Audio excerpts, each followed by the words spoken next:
Alors qu'on pense que les composantes écologiques d'un quartier durable sont le symbole le plus fort, selon moi, c'est plutôt le module de jeu qui agit vraiment comme un repère et qui indique, encore une fois instinctivement, que le quartier est fait pour la vraie vie, pour la vie quotidienne.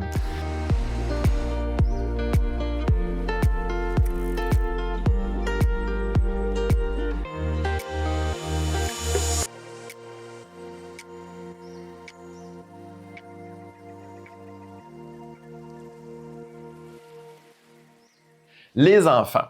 Donc, aujourd'hui, dans notre capsule, je veux parler, selon moi, de l'ingrédient le plus important dans notre recette, c'est la place qu'on fait aux enfants.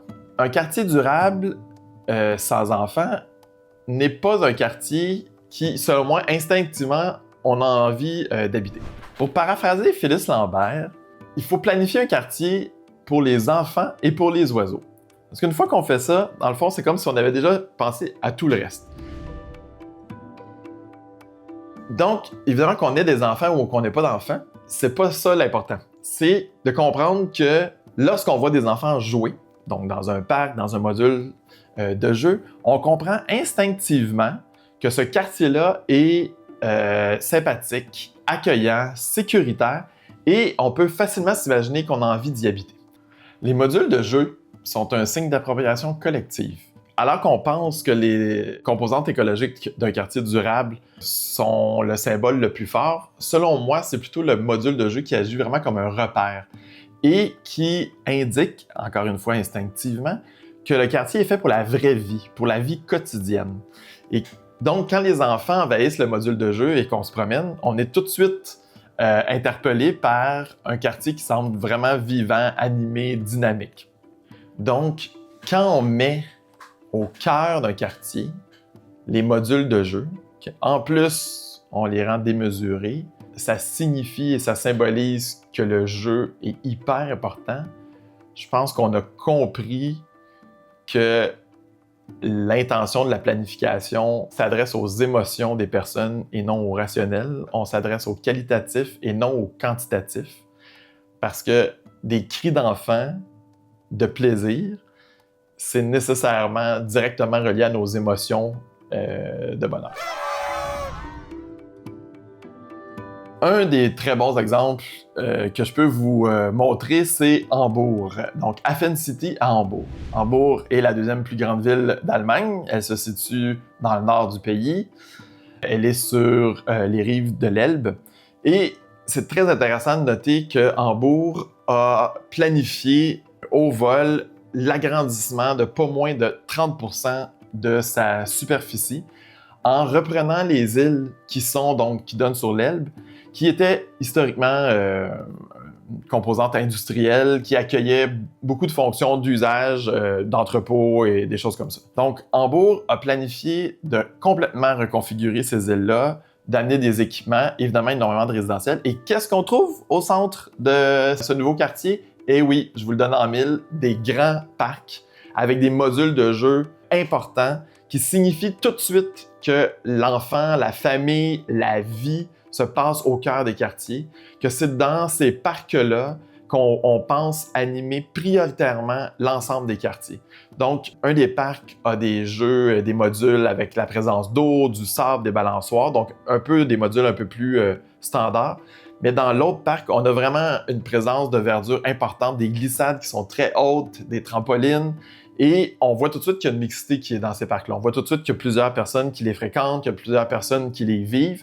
Mais les enfants sont le poumon, l'énergie, l'énergie vive de ces quartiers-là. Et ça indique tout de suite aux personnes qui veulent y habiter que c'est vraiment un quartier de vie pour le quotidien, pour le plaisir tout simplement d'avoir des quartiers tranquilles, mais animés avec des services. Un autre exemple digne de mention, en France, à Lyon. Donc, la France a quand même plusieurs quartiers intéressants, écologiques, durables, mais Lyon avec Confluence est probablement un des quartiers qui a été le plus ambitieux. Et je vous le donne en mille, qu'est-ce qu'on retrouve dans un coin de Confluence? On retrouve une immense chenille, un module de jeu donc pour enfants qui a une hauteur de pratiquement 3 étages, comme on peut voir là, avec l'échelle humaine. Ce module-là se veut ludique et donc lance un symbole fort que le quartier aussi est un quartier nouveau, différent, attrayant, avec une nouvelle réalité que je pense que Lyon et plus particulièrement Conflans veulent mettre de l'avant. Toujours en France, toujours dans le sud de la France, il y a Grenoble. Grenoble qui, avec la ZAC de la Bonne, a été un des premiers écoquartiers en France. Je vous amène à Grenoble, mais pas tout à fait à la ZAC de la Bonne. Je vais vers un autre développement plus récent de la Presqu'île. Le quartier a pris des enseignements, selon moi, de la ZAC de la Bonne. Oui, il y avait des jeux pour enfants, mais la Presqu'île les a transformés autrement.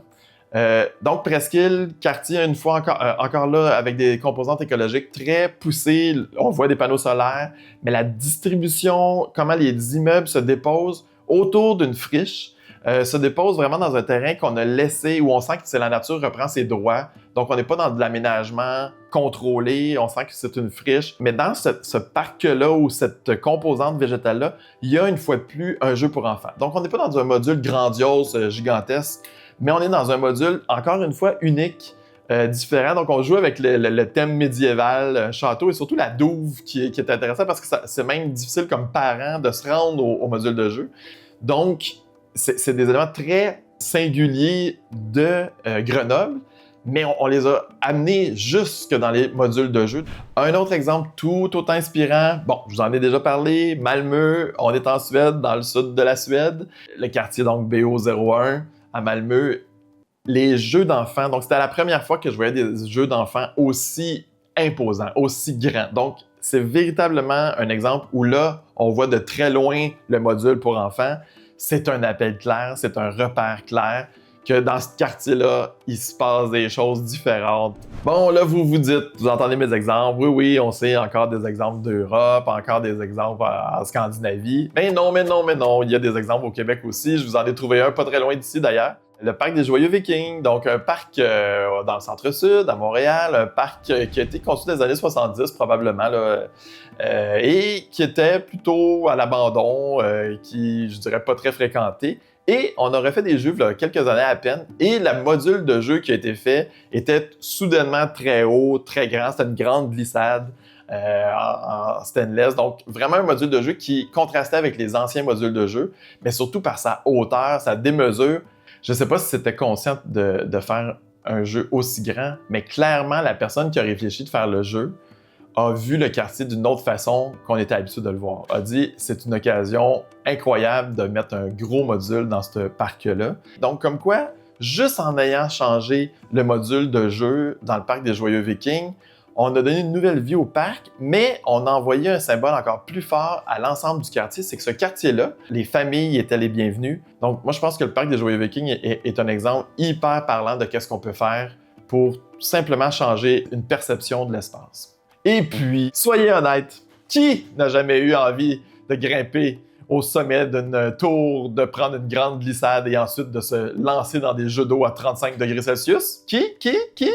Autre élément très important, les jeux d'eau. Encore une fois, on les sous-estime, mais d'avoir des jeux d'eau dans un parc, ça n'a pas simplement l'utilité de rendre le tout ludique, ça a l'utilité de rafraîchir, ça a l'utilité de créer donc des zones de fraîcheur, et même dans des canicules, on le sait, les personnes des fois plus marginalisées ont la chance d'aller se rafraîchir subtilement. La prochaine fois que vous passez dans un quartier durable et dans un parc pour enfants, j'aimerais que vous vous posiez quelques questions. Est-ce que vous vous imaginez y vivre? Est-ce que vous vous sentez bien? Est-ce que vous trouvez ça agréable? Si les réponses sont oui, le parc, les jeux d'enfants, le module de jeu a fait son travail. Si vous dites non, c'est que le quartier n'a pas encore ajouté les éléments qu'il faut pour vous donner le goût d'y habiter. Donc, c'est faire de l'urbanisme quand on se pose ces questions-là, aussi simplement.